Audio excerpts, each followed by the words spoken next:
একদিন তার ডাকের সাড়া দিবে, বড় আশায় আছে যে একদিন ডাক দিয়া আমারে বলবে, আমার এত ডাকস কেন, তোর অসুবিধার কথা আমারে ক। এত ডাকা ডাকে, পারলে ঘুম বাদ দিয়ে তারে ডাকে। অনেক সময় এমন হয়, মানুষ যদি তন্দ্রাচ্ছন্ন থাকে, কথা বলতে গেলে উল্টা পাল্টা হয়ে যায়। হয় কি হয় না? হয়। ছোটবেলায় আমাকে কইতো, যেটা কইতে পারবি ঘন ঘন কি কয়, পাকা গাব ফুলা বাপ, ফুলা গাব।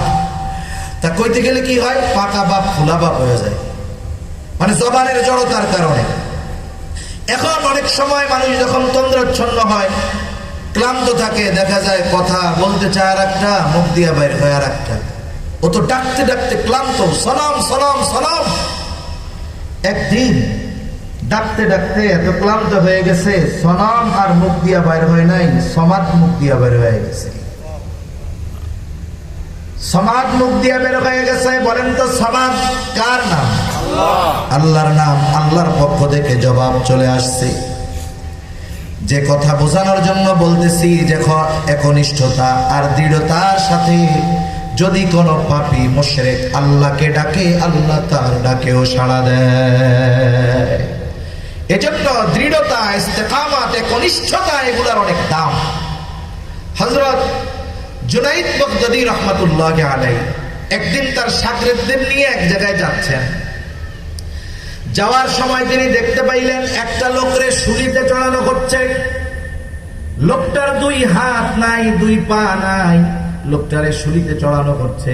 এ বেটা তো মরার আগেই মরা, আবার এটারে শুলিতে চড়ায় কেন?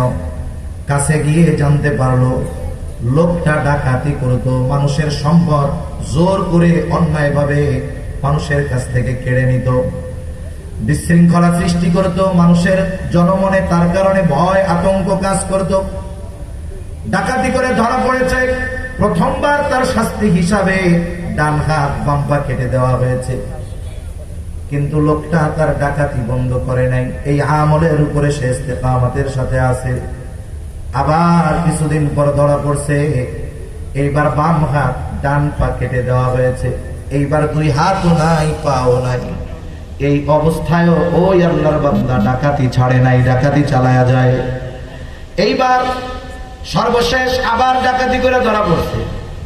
এবার শাস্তি, তাকে শুলিতে চড়ানো হবে, হত্যা করা হবে। জুনাইদ বাগদাদী রাহমাতুল্লাহি আলাইহি ওই লোকটার কাছে গেলেন, প্রকাশ্যে শুলিতে চড়ানো হবে, যাতে মানুষেরা শিক্ষা গ্রহণ করে এই ধরনের অপরাধের সাথে যেন না জড়ায়। উনি তার কাছে গিয়ে তার শরীরের মধ্যে একটা চুমা দিলেন। বলে চুমা কারে দেয়? যারে মোহাব্বত করে, ভালোবাসে, তাকে চুমা দেয়। উপস্থিত সকলে আবার কি ব্যাপার? জামানার কুতুব জুনাইদ বাগদাদী কেন এই ডাকাতকে চুম্বন করলো? জিজ্ঞাসা করে, হযরত এইরকম একজন পাপিষ্ঠকে চুম্বন করার কারণ কি? জুনাইদ বাগদাদী বলেন, আরে শোনো, আমি তো তাকে চুমা করি নাই, বরং তার একটা গুণকে আমি চুম্বন করেছি। লোকটা চুরি ডাকাতি করার অপরাধে এক হাত এক পা হারাইছে, এরপরেও সে কাজ ছাড়ে নাই, ওই কাজের উপরে সে দৃঢ়তার সাথে ছিল। আবার তার আরেক হাত আরেক পা কেটে দেওয়া হলো, এরপরেও সে ওই কাজ ছাড়ে নাই। এইবার তাকে শুলিতে চড়ানো হয়েছে।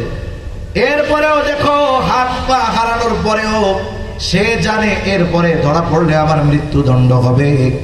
এরপরেও সে তার কাজ থেকে ফারেক হয় নাই, কাজকে বাদ দেয় নাই, ইস্তেকামাতের সাথে তার এই কাজ চালায় গেছে।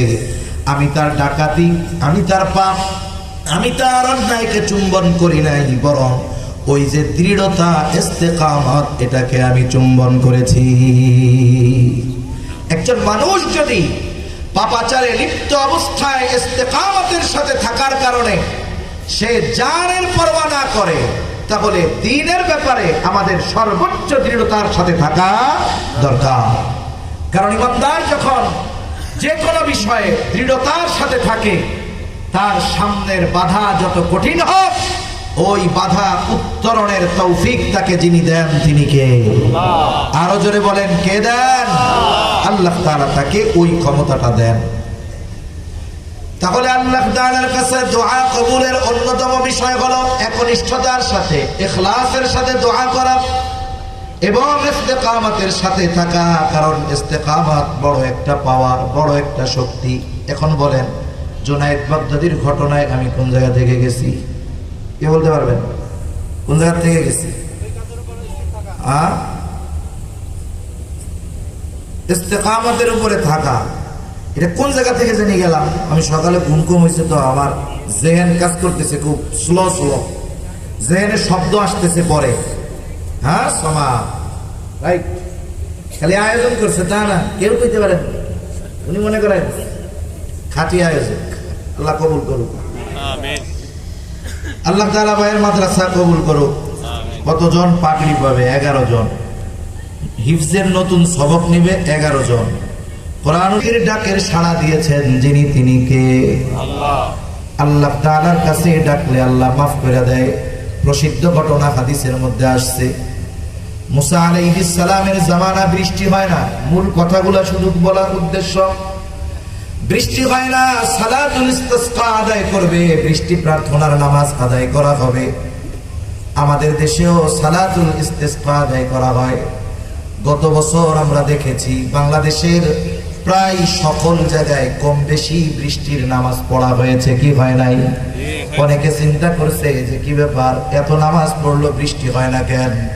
বলে বৃষ্টির নামাজ পড়বে, বৃষ্টি হবে, এর অন্যতম শর্ত ওই নামাজের মধ্যে কোনো পাপী থাকতে পারবে না। সুদখোর, ঘুষখোর সবটি নিয়ে একসাথে নামাজ পড়লে নামাজই তো কবুল হবে না।